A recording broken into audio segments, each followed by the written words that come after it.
Gold, 29%. This is how far gold has fallen from its record high. On January 28th of this year, gold printed $5,589 an ounce. And if you've been anywhere in your financial media in the last few weeks, you already know the story that's being told about that number. The gold trade is over. The bubble has popped. The people who bought at 5,000 were the greater fools, and the smart money left the building in February. In this video, I want to show you one chart. It's a chart. It is pulled from stock charts, and it's honestly one of the most useful pictures of this market that I've seen all year, because it is not making an argument. It is just showing you what happened. And what it shows is that we have been here before, almost exactly here, 52 years ago, in a market that looks so much like this one that when you put the two lines on top of each other, it is uncomfortable. In that market, everybody who sold at this exact point, this exact percentage down, this exact month on the calendar, missed the single greatest run in the history of the metal. I'm not here to tell you what's going on and what's going to happen. I want to be very clear about that from the first minute, but I'm here to tell you that the story being told to you right now and that it is over is the same story that was being sold in 1976. And it was wrong then, and it is a way that cost people a fortune. Let's take a look at the chart. So this chart has two panels. And before we go anywhere, I need you to understand what each one is, because the one on top confuses almost everybody the first time they see it. The bottom panel is easy. It's just the price of gold, right? In dollar, going back to 1978, nothing clever. That's the number you see on the news. The top panel is the interesting one. That's gold divided by S&P 500. And now, the second I see the word divided, half of you reach for the skip button. So let me explain. If the way I explain it, let me explain it very easily, right? Forget dollars for a second. Pretend dollars don't exist. Just ask yourself one question. If I sell 1 ounce of gold today, how much of the American stock market can I buy with the proceeds? That's it. That's the whole chart. That's the line. When that line goes up, gold is winning. Your ounce buys more stock market this month than it did last month. And when the line goes down, stocks are winning. Your ounce buys less. And here's what matters more than the dollar price. The dollar is a moving target. It gets stronger. It gets weaker. Inflation eats it. The Fed messes up with it. If you only ever look at gold in dollars, you're measuring one thing that moves with another thing that moves, and you can fool yourself badly. This ratio takes the dollar out of the picture completely. It's just a scoreboard. Gold on one side and the entire stock market on the other. And it tells you something the dollar price can't. Which side of your portfolio is actually doing the work? I mean, let me give you today's number so you have it. Gold is around $3,009 to $4,000. The S&P is getting close to 500. The S&P 500 close today at 7,400 or something. You divide one by the other, you get 0.53. 0.53. Hold that number. We're going to come back to it. This is what the top panel rebuilt clean so you can actually see it, right? Same data, real prices going back 58 years, right up to today's close. Now look at the two yellow boxes, because in 58 years of history, through the 70s, through Volcker, through Black Monday, through the dot-com bust, through 2008, through COVID, this line has only gone truly vertical twice. The first box is 1971 to 1975. In that window, 1 ounce of gold went from buying a small slice of the stock market to buying more than 7 times as much. The chart labels it 712%. 712%, not the gold price, the ratio. Gold didn't just beat stock in that window. Gold humiliated stocks. And then look what happens right after. That number in red, minus 65%. The line falls off a cliff. Everything gold had won against stocks over 4 years, 2/3 of it ended straight back in about 12 months. Now look at the right side of the chart, the second yellow box. It starts in 2024 and the label says 98%. In roughly 2 years, once of a gold, right? 1 ounce of gold went from buying about 0.4 of the index to buying about 0.8. It doubled, 98%. Against the strongest, more relentless, most AI-fueled bull market in American stock history, gold doubled. This is the only other time in 58 years this line has gone the way it did. In the early 70s, it did the same thing. And now the red dot, 0.53. That's today. Today is where the line sits as I'm speaking to you. From the peak of about 0.8, this ratio has fallen 34%. Remember what the first box did after its run. Minus 65%. We're at minus 34. Sit with that for a second because we're going to build most of the next 15 minutes on this. The same story in dollars, same 2 windows. Now we're looking at the gold price itself. So you can see what's going on underneath. The first box, 1971 to 74, gold went from about $37 an ounce to $195. The chart says 420%. And I could give you 30 seconds of history here because without it, none of this makes sense. Because in 1971, the price of gold wasn't really a price. It was a promise. $35 an ounce. Fixed by the U.S. government. And any foreign government could show up with dollars and swap them for metal at that rate. That was the deal that held the whole world money together. In August of 1971, President Nixon, canceled the deal, closed the window. And for the first time in modern history, the world had to figure out what an ounce of gold was actually worth when nobody was pinning it down. It turned out that the answer was a lot more than $35. That 420% wasn't a mania. It was the world doing math it hadn't been allowed to do. Then, December 1974, $195 top, and gold falls 45%, down to around $103 by the summer of 76. Now, the second box, 2024 to 2026, the chart says, 189%, running into that record of 5,000. And there's a red dot again, 3,984. Basically, we actually printed a low of 3,942, which is 29.5% down. So look at the shape of both boxes and tell me they're different. A violent repricing, a record, and then a shakeout that makes everybody who arrived late question their entire life. This is not a pattern I invented. That's just what the chart says.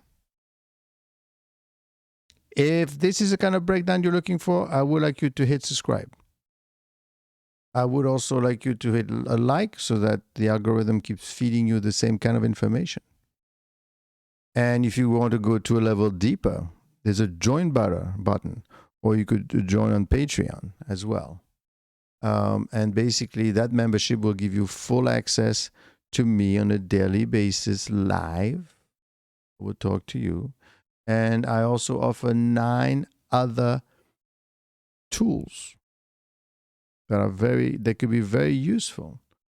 I have live daily stock market commentaries, trade details. I got live weekend reading, investment cheat sheets, regime change update, chart of the day, prediction market analysis, and I go on and on and on.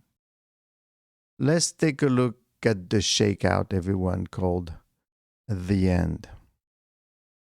Right? This is the one. If you only remember one image, this is the one. This is what we've done. I've taken both peaks, December 1974 and January 2026, and I've stacked them on top of each other. Both lines starts as 0 on the day gold set this record. Left to right is month since the top, and up and down in percentage from the top. The blue line is 1974. You see what it's doing? The gold line is right now. And look at where the red dot is. Month 5.4, down 29%. Now trace the blue line to that same spot. Month 5 in 1975, gold was down about 15%. So let's be honest here. What is this actually saying? Because I could easily spin this, but I'm not going to. We are falling harder and faster than 1974. At month 5, this decline in roughly twice as deep as the other one was. If you came here for me to tell you this is identical and everything is fine, this is not identical and I don't think everything is fine, but follow the blue line further to the right. Because that's the part nobody puts on the chart. The 1974 decline kept going and going for 12 months, 47%, all the way down to $103 in August of 1976, 12 months. Think about what 20 months of that does to a person. That is not a crash. A crash is over quickly. That's a slow, grinding, month after month erosion where every single bounce falls and every single month you are a little poorer. By the summer of 1976, the obituaries were written. The consensus was not gold is a correction. They say gold was the fad, it's finished, and is dead. And look at what the blue line does. From that point on, gold went to $850 an ounce in January of 1980. 41 months. 775% off the bottom. Not even 775 today, off the bottom. From the high, from that $195 peak, everyone thought was a ceiling. Gold went up 336% higher. Everyone who sold in the summer of 1976 sold to escape a 47% loss, and in doing that, they gave away an 8-fold gain. Here's the difference. If you want to actually take away from this section, between December 74 and August 76, the reason to own gold never changed. Inflation was still there. The dollar was still losing value. The Fed was still behind. Nothing about the argument broke. The only thing that broke was people's patience. So what am I actually doing here? Well, I'm just showing you. Look at 1974 and see what happened. And look where we are now and what's going to happen next. And you're going to see the conditions when we talk about what's going on right now with gold. The idea that nobody wants to own gold because rates are going to go higher. Nobody wants to own gold because, quite frankly, we don't understand what happened. I mean, the war started and gold was supposed to go up. It wasn't supposed to go down. Last year, they cut interest rates and the central banks basically bought gold, so that propped it up. And they're still buying gold, by the way, but yet people sold. More people sold than people bought. We've been there before. What's going on? Let's see what's going on. Let's take a look at every gold drawdown since 1971. Okay. And this is every major gold drawdown since 1971. And this comes from a piece of research DSP put out this month. And I thought it was excellent because instead of arguing, they just counted. 1980, that one's the monster at the top one, 71%. And here's the part that should genuinely scare you. It took nearly 20 years to find a durable bottom and 28 years after that to make a new high. If you bought gold in January 1980, you were underwater until roughly 2008. That's a real thing that happened to real people, and I'm not going to pretend otherwise. Then you got 2011, the second bar, 45%, 1974, 45%, 2008 in the financial crisis, 33%, and today, 29%, second shallowest on the board. So the honest caveat, and DSP says this themselves, this one is still running. It could be worse. Nobody can tell you how low this is, including me. And if anyone tells you they know, then you should close the tab. But that's not what this chart is for. What this chart is for is calibration. Because when you're inside a 29% decline, it feels like the biggest thing that you've ever happened. And against 55 years of actual history, it is a Tuesday. Gold does this. Gold has always done this. Owning gold means agreeing to occasionally lose a third of it and not do anything stupid about it. And by the way, silver had it far worse. Silver peaked at $121 in January and got down to $55.60. That's 54%. If you own silver, you already know that. And you have my sympathy. So the question is, why? What happened? Well, look at the left plan. Look at the left panel. This is inflation this year. Watch what it does. 3% in January, then it climbs. 3.1, 3.4, right? And then eventually, because of war in the Middle East, put a rocket on the energy prices. And then look at what happened at June, released 3 days ago. On June 14, 3.5%. So the forecast was 3.8. It came down at 3.5 on the month. Price actually fell 0.4%. That is the biggest single month drop in American consumer prices since April 2020, when the entire country was locked in its house. And core inflation, that is inflation with food stripped, right? That number actually fall as well, but came flat on the month, 2.6% for the year. Everyone expected 2.9. So hold on. Inflation just came in cooler than everyone expected. Isn't gold supposed to love that? No. That is the thing most people get backward. Because if you understand this one idea, you'll understand gold better. Look at the 4 bars. Gold does not care about inflation. Gold care about what is called the real yield. And I'll explain exactly what that means. You can lend the American government money for 10 years. Today's that pays you 4.6%, but inflation is eating your money at the same time. So the question that actually matters is, after inflation takes it out, what are you actually left with? The market prices that directly, right? It's the 10-year TIPS yield. And as of yesterday, it's 2.31%. 2.31% real, guaranteed after inflation from the government. Now, how much does gold pay you? Nothing, zero. Gold pays no interest, no dividend. And in fact, you pay to store it, to insure it. So when safe, boring government guarantee money pays you 2.31% after inflation, holding gold is expensive.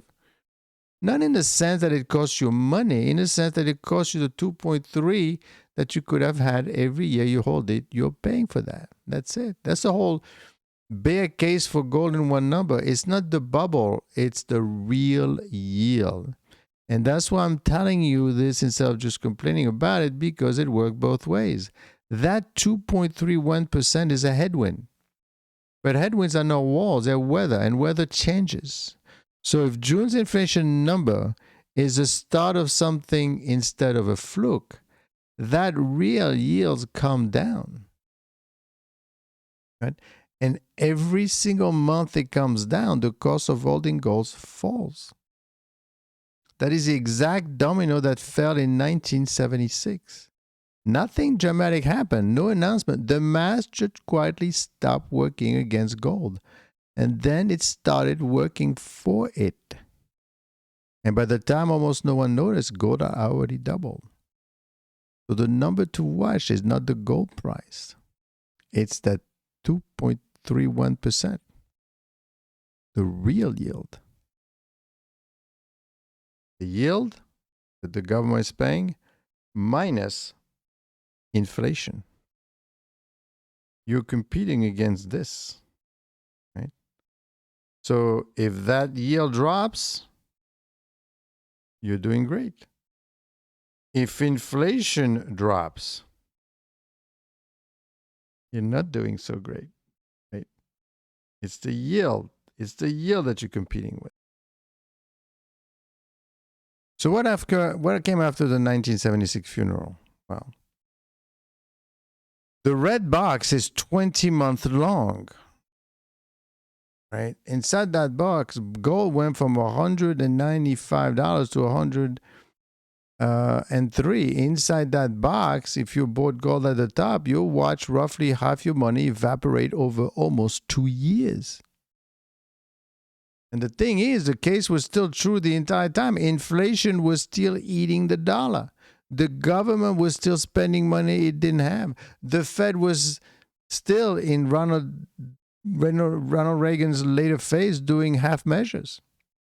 It doesn't matter for 20 months. That's a lesson. Being right and being early took absolutely identical from the inside. So let's bring it back where we started, right? 29%. That's the number that's frightening people this week. And the chart says in 58 years, gold has done this to its owners over and over. It did minus 45 in 74, minus 33 in 08, minus 45 in 2011, right? 29% on the historical record is an ordinary event that feels extraordinary because it's happening to you. The one time in history the ratio ran like it's just run, it gave back 65% and everyone declared it finished. This time the metal has something it did not have in 1976. It had the world's central banks on the bid. 850 tons a year, indifferent to the price. It has government debt at over 120% of the economy instead of 35%. And it has just passed U.S. Treasury as the largest reserves asset on Earth for the first time in 30 years. This doesn't mean the next 6 months comfortable. It might get worse than this, but comfortable and correct have never been the same thing. And the record is pretty clear about which one paid. So basically what we're saying to you is the fact that, historically, things could get worse, yes, and they have, yes, but this time is a bit different. At that time, there was no debt, there was no national debt, there was not huge amount of leverage, right? Inflation is going to be more or less the same story. And frankly, if you look at the trend, it's going to recover. Let's see what happens next.